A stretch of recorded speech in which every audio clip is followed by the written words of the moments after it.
أعوذ بالله من الشيطان الرجيم.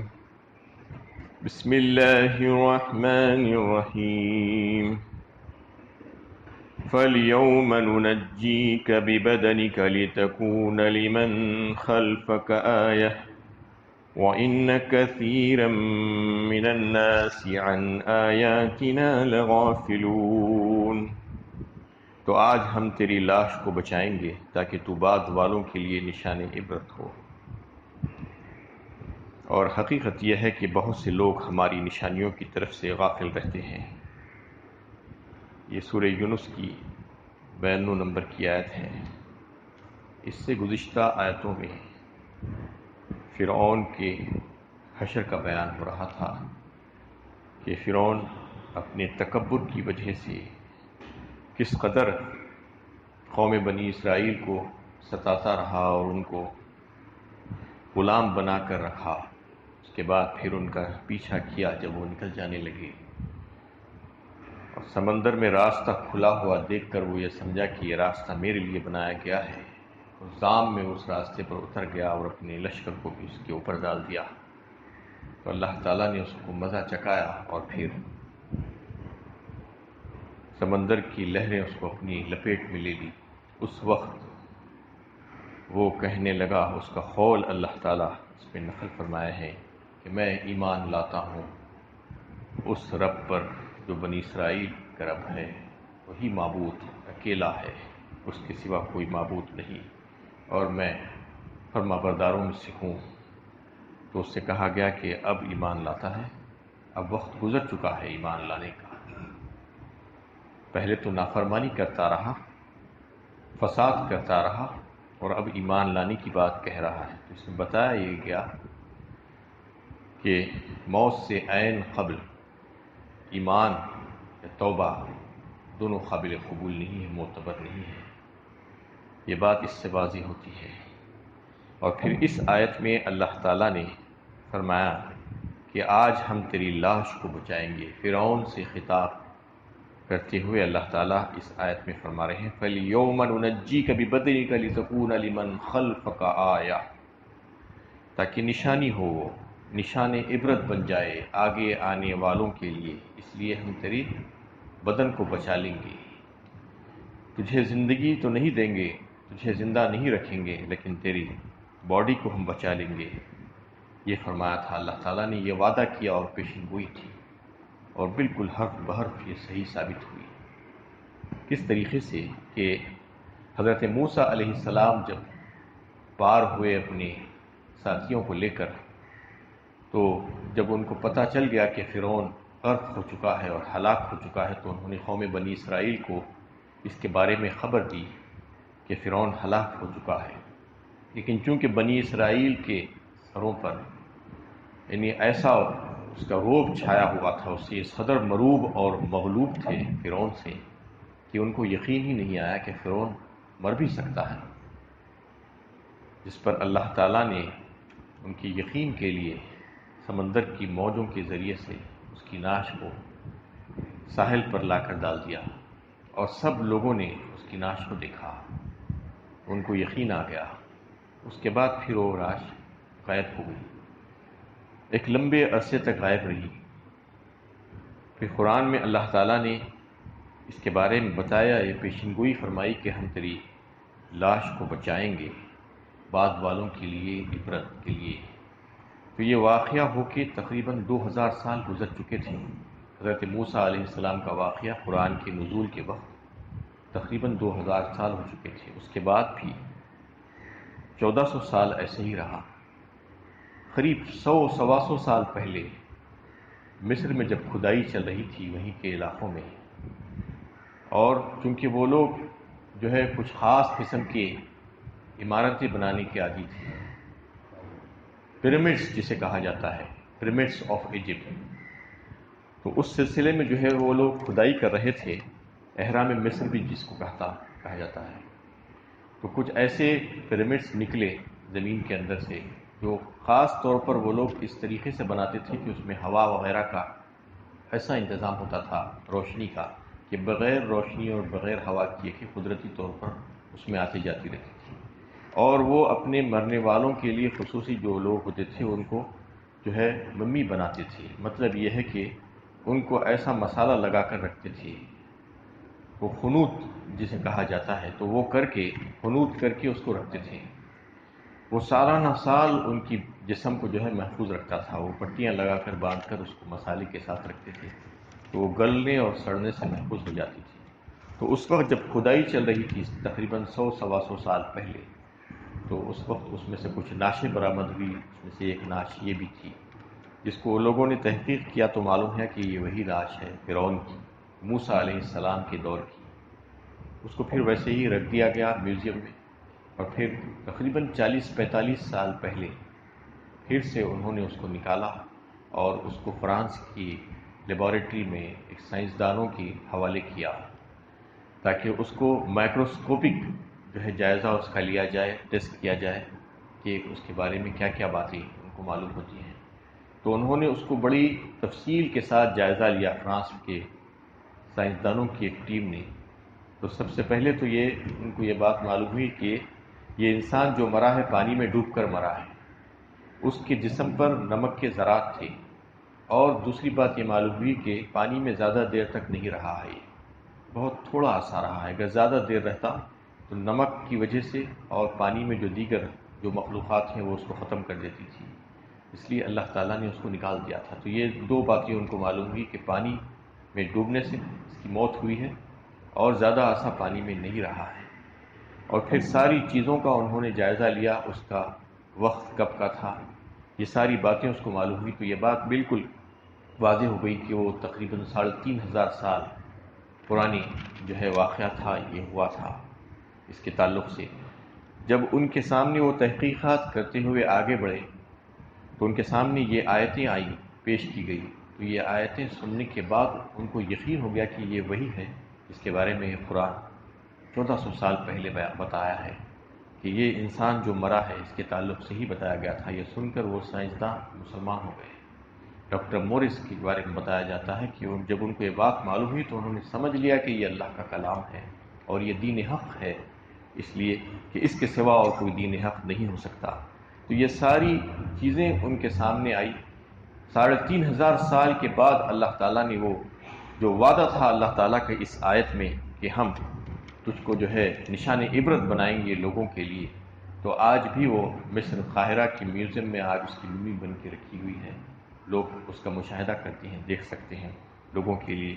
تو اس میں اللہ تعالیٰ کا وعدہ پورا ہوا اور پیشن گوئی کو اللہ تعالیٰ نے جو ہے اس کی تھی پوری فرما دی۔ وَإِنَّ كَثِيرًا مِّنَ النَّاسِ عَنْ آيَاتِنَا لَغَافِلُونَ فرمایا۔ اس طریقے سے اللہ تعالیٰ نے اس کو پورا فرمایا، لیکن حقیقت یہ ہے کہ بہت سے لوگ ہماری نشانیوں کی طرف سے غافل رہتے ہیں۔ مطلب یہ ہے کہ کائنات میں بے شمار نشانیاں ہیں، کائنات کا ذرہ ذرہ اللہ تعالیٰ کی قدرت کی گواہی دے رہا ہے پکار پکار کر۔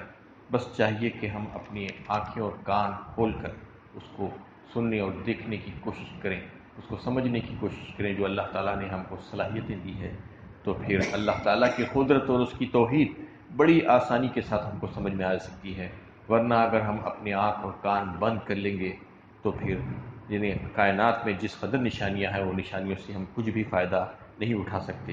تو اس طریقے سے اللہ تعالیٰ نے اس پیشن گوئی کو پورا فرما دیا۔ وَلَقَدْ بَوَّأْنَا بَنِي إِسْرَائِيلَ مُبَوَّعَ صِدْقٍ وَرَزَقْنَاهُم مِّنَ الطَّيِّبَاتِ فَمَا اخْتَلَفُوا حَتَّىٰ جَاءَهُمُ الْعِلْمُ إِنَّ رَبَّكَ يَقْضِي بَيْنَهُمْ يَوْمَ الْقِيَامَةِ فِيمَا كَانُوا فِيهِ يَخْتَلِفُونَ۔ ہم نے بنی اسرائیل کو بہت اچھا ٹھکانہ دیا اور پاکیزہ رزق عطا کیا، پھر باوجود اس کے کہ ان کے پاس علم آ چکا تھا وہ اختلاف میں پڑ گئے۔ یقیناً تمہارا رب قیامت کے دن ان کے درمیان ان باتوں کا فیصلہ کر دے گا جن میں وہ اختلاف کرتے رہے ہیں۔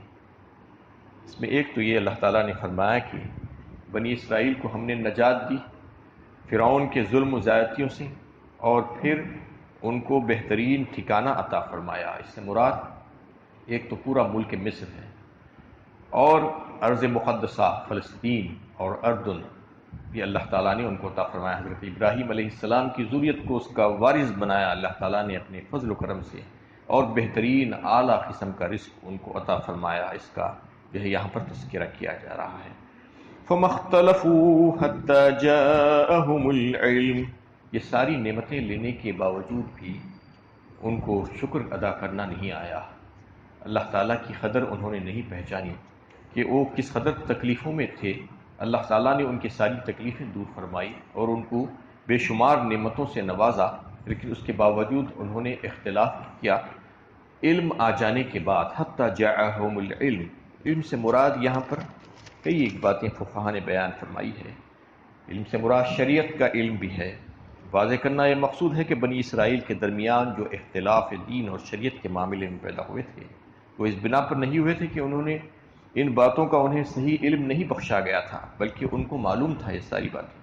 توریت اور انبیاء علیہ السلام کے ذریعے ان کی صحیح رہنمائی کی گئی تھی، اور ان پر یہ بھی اچھی طرح واضح کر دیا گیا تھا کہ اصل دین کیا ہے، وہ اللہ کے احکامات کیا ہے، اور ان کی نجات کس بات پر موقوف ہے، اللہ تعالیٰ کی مرضیات کیا ہے، یہ سب باتیں ان کو بتائی گئی تھی آسمانی کتابوں کے ذریعے سے اور انبیاء علیہ السلام کے ذریعے سے۔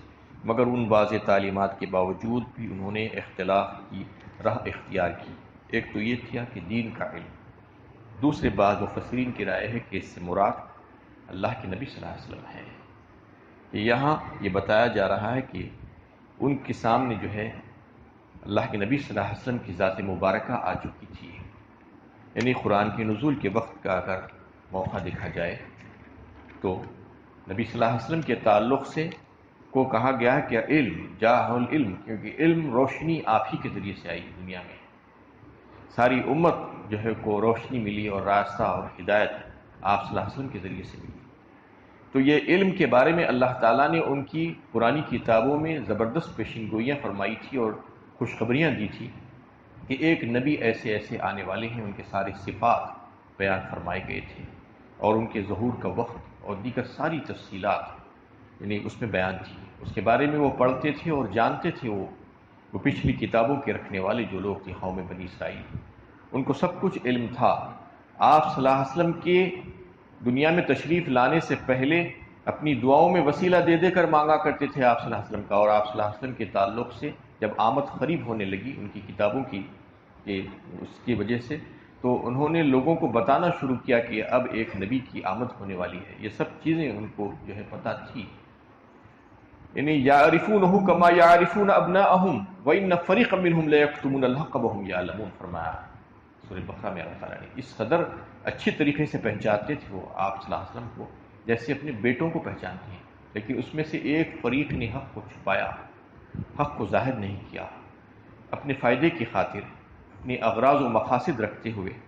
تو اس میں یہ بتایا گیا کہ علم آ جانے کے باوجود، جبکہ ان کو اس بات کی اطلاع تھی کہ یہ بالکل صحیح ہے، حق ہے، آپ صلی اللہ علیہ وسلم کے تعلق سے ان کو ساری کتابوں میں آپ کی جو ہے ساری باتیں معلوم ہو چکی تھی، اس کے باوجود انہوں نے ہٹ دھرمی کی۔ ان ربک یقضی بینہم یوم القیامہ، فرمایا اللہ تعالیٰ، یقیناً تمہارا رب قیامت کے دن ان کے درمیان ان باتوں کا فیصلہ کر دے گا جس میں وہ اختلاف کرتے رہے ہیں۔ آج لوگ بہت سے اختلافات کر رہے ہیں، ہر آدمی اپنے آپ کو صحیح سمجھتا ہے اور ہر ایک یہ کہتا ہے کہ میں ہی صحیح ہوں۔ اللہ تعالیٰ بار بار اس قسم کی سوالوں کا جواب دیتے ہیں کہ آج تمہارا فیصلہ نہیں ہوگا بلکہ قیامت کے دن تمہارا فیصلہ ہوگا۔ تمہارے سامنے ساری باتیں واضح کر دی گئی ہیں کتاب کے ذریعے سے اور انبیاء صلی اللہ علیہ وسلم کے ذریعے سے کہ کیا صحیح ہے اور کیا غلط ہے۔ اس کے باوجود اگر تم اختلافات کرتے ہو تو کرتے رہو، آج تم کو اختیار ہے، لیکن اس کے فیصلے آج نہیں بلکہ قیامت کے روز اللہ تعالیٰ خود فرمائیں گے۔ فَإِن كُنتَ فِي شَكٍّ مِّمَّا أَنزَلْنَا إِلَيْكَ فَاسْأَلِ الَّذِينَ يَقْرَؤُونَ الْكِتَابَ مِن قَبْلِكَ لَقَدْ جَاءَكَ الْحَقُّ مِن رَّبِّكَ فَلَا تَكُونَنَّ مِنَ الْمُمْتَرِينَ۔ اگر تمہیں اس کتاب کے بارے میں شک ہو جو ہم نے تمہاری طرف نازل کی ہے تو ان لوگوں سے پوچھ لو جو پہلے سے کتاب پڑھتے آ رہے ہیں، یقیناً تمہارے پاس حق آ گیا ہے تمہارے رب کی طرف سے، لہٰذا تم ہرگز شک کرنے والوں میں سے نہ ہو۔ وَإِن كُنتَ فِي شَكٍّ، کہا سب سے پہلے کہ آپ صلی اللہ علیہ وسلم کو اگر شک ہے، اس کا مطلب یہ تھا کہ آپ صلی اللہ علیہ وسلم کو تو شک ہو ہی نہیں سکتا تھا۔ آپ صلی اللہ علیہ وسلم کے ذریعے سے امت کی تعلیم کی جا رہی ہے کہ اگر تم لوگوں کو اس بارے میں شک ہو کہ آپ صلی اللہ علیہ وسلم کے اوپر ہم نے جو کتاب نازل فرمائی ہے جو ذریعے وحی اس میں اگر تمہیں کوئی شک ہو تو پھر تمہارے سامنے وہ پچھلی امتیں موجود ہیں، یہود و نصارہ، جن کو ہم نے آسمانی کتابیں دی ہیں اس سے پہلے، اور انبیاء کرام ان کے پاس آ چکے ہیں، ان سے پوچھو، ان کو پتہ ہے کہ اس کے بارے میں، یہ جو کتاب نازل ہوئی ہے اس کے بارے میں بھی ان کی کتابوں میں پیشین گوئیاں آ چکی ہیں، بڑی تفصیل کے ساتھ ان کو پتہ ہے کہ یہ کتاب کے تعلق سے، تو ان سے معلوم کر سکتے ہیں۔ اس سے یہی مسئلہ نکلتا ہے کہ اگر کسی کو دین کے بارے میں کوئی صحیح بات معلوم نہ ہو تو وہ چاہیے کہ علماء حق سے رجوع ہو اور ان سے جو ہے معلومات حاصل کر کے اس پر عمل کرنے کی کوشش کرے، نہ کہ جہالت میں جیسا چاہے ویسا کر لے۔ فَاسْأَلُوا أَهْلَ الذِّكْرِ إِن كُنتُمْ لَا تَعْلَمُونَ فرمایا سورہ انبیاء 17 پارے میں، پوچھو اہل ذکر سے، جاننے والوں سے، اگر تمہیں نہیں معلوم ہے تو معلوم کرو، معلوم کر کے اس پر عمل کرنے کی کوشش کرو۔ اور پھر اس میں فرما دیا کہ لَقَدْ جَاءَكَ الْحَقُّ مِنْ رَبِّكَ، یقیناً تمہارے پاس حق آ گیا ہے۔ اللہ کے نبی صلی اللہ علیہ وسلم کی توسط سے ہم نے تمہارے پاس جو کتاب بھیجی ہے وہ حق ہے، وہ ہماری طرف سے ہے، اس میں کسی قسم کا کوئی شک و شبہ ہو ہی نہیں سکتا۔ فَلَا تَكُونَنَّ مِنَ الْمُمْتَرِينَ، لہذا تم ہرگز شک کرنے والوں میں سے نہ ہو، کیونکہ اس کتاب کے بارے میں اللہ تعالیٰ نے بار بار چیلنج کیا ہے۔ ذَلِكَ الْكِتَابُ لَا رَيْبَ فِيهِ، شروع ہی میں جو ہے چیلنج کیا گیا سورہ بقرہ پہلے پارے میں پہلی آیتوں میں، کہ اس کتاب میں کوئی شک و شبہ نہیں ہے۔ یہ کتاب میں جو بھی باتیں بیان ہوئی ہیں، جو واقعات بیان ہوئے ہیں پچھلی، اور جو آگے آنے والے مستقبل کے حالات، پیشین گوئیاں اور دیگر واقعات، ساری کی ساری باتیں حقیقت سے تعلق رکھتی ہیں، اس میں ذرا بھی غلطی نہیں ہے۔ یہ اللہ رب العالمین کی جانب سے نازل کردہ کلام ہے، اس میں کوئی شک و شبہ ہو ہی نہیں سکتا، بتا دے گیا۔ فَلَا تَكُونَنَّ مِنَ الْمُمْتَرِينَ، لہٰذا تم شک کرنے والوں میں سے نہ ہو جاؤ۔ اللہ تعالیٰ سے دعا ہے کہ اللہ تعالیٰ ہمیں صحیح علم و عمل کی توفیق عطا فرمائے۔